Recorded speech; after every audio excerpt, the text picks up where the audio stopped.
सरकार जातीय भेदभाव मिटाना चाहती है और जातीय भेदभाव मिटाने के लिए कई तरह के तरीके सरकार ने अपनाए हैं। उसमें एक तरीका कानून बनाने का है। तो कानून ने इस तरह के 2 कानून बनाए हैं।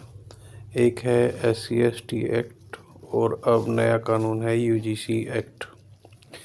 तो SC/ST एक्ट कानून का क्या मतलब नतीजा निकला? क्या भेदभाव ख़त्म हो गया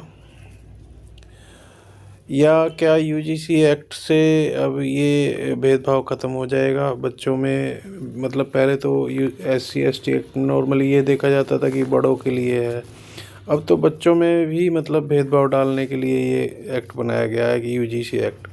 जो बेचारा 17-18 साल का मासूम बच्चा है, जो बिल्कुल प्योर हार्ट है, और वो जब विद्यालय में प्रवेश करेगा तो वहाँ पे भी उसको उस एक्ट के तहत जो है कोई ना कोई परेशानी झेलने का एक हेडेक ज़रूर रहेगा, चाहे हो या ना हो।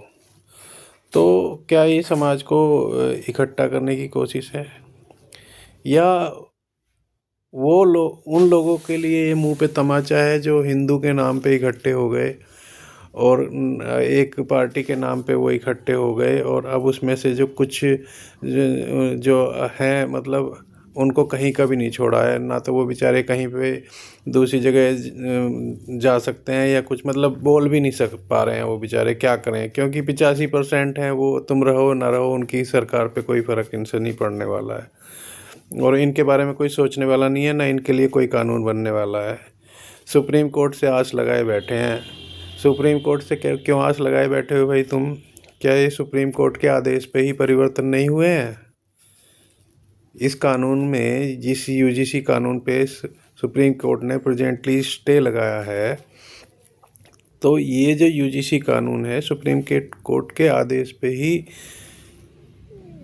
दोबारा से इस पे विचार हुआ है और ये संसदीय कमेटी से जाके और कानून बन के ये अब आया है। तो सुप्रीम कोर्ट से ज़्यादा आशा मत कीजिए।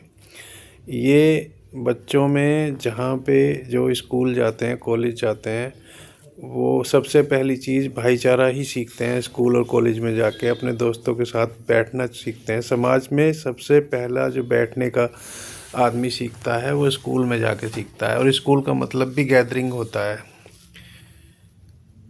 इकट्ठे होना स्कूल का मतलब होता है। कॉलेज का मतलब भी कोलीग्स एंड कॉलेज एक ही चीज़ है, यार दोस्त और कॉलेज।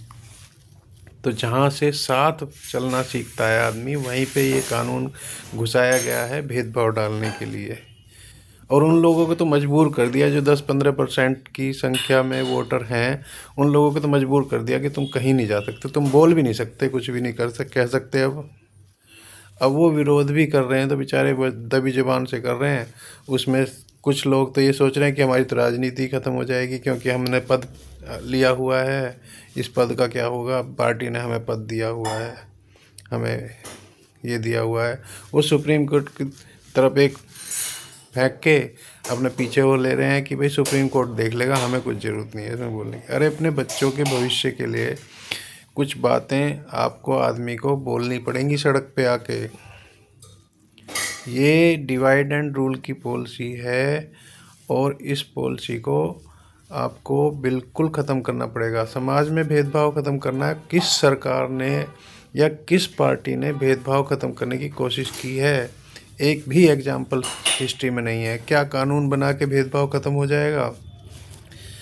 क्या जब 10% रिजर्वेशन दिया गया था, क्या उस समय ये सोचा नहीं गया था कि रिजर्वेशन 80-85% तक पहुंचेगा? और समाज जितना मॉडर्न हो रहा है, भारत जितना प्रगति कर रहा है, रिजर्वेशन बढ़ता जा रहा है। क्या मतलब है इसका? डेवलपमेंट के साथ तो ये सब चीज़ें कम होनी चाहिए, समानता आनी चाहिए। आपने संविधान में लिख दिया कि समानता होगी सबके लिए, अवसरों की समानता होगी सब, तो ये समानता आई नहीं। ये तो फेलियर है। अपने संविधान को ही फेल कर रहे हो आप। जो संविधान में लिखी हुई बातें हैं उन्हें ही आपने फेल कर दिया कि भैया हमारे रिजर्वेशन लागू करने से भी कोई भेदभाव ख़त्म नहीं हुआ है, हमारे SC/ST एक्ट बनाने से भी कोई भेदभाव ख़त्म नहीं हुआ है। भेदभाव है। क्यों है? क्योंकि सरकार और नेता चाहते हैं कि भेदभाव बना रहे, वोट की राजनीति चलती रहे। इसलिए है जिस दिन कोई भी राष्ट्रवादी देश से प्यार करने वाला नेता और जो कुर्सी को महत्व नहीं देगा, जिस दिन वो सत्ता में आ जाएगा, ये भेदभाव ख़त्म हो जाएगा।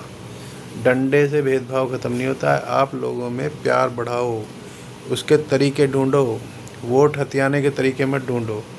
यही कहना है मेरा।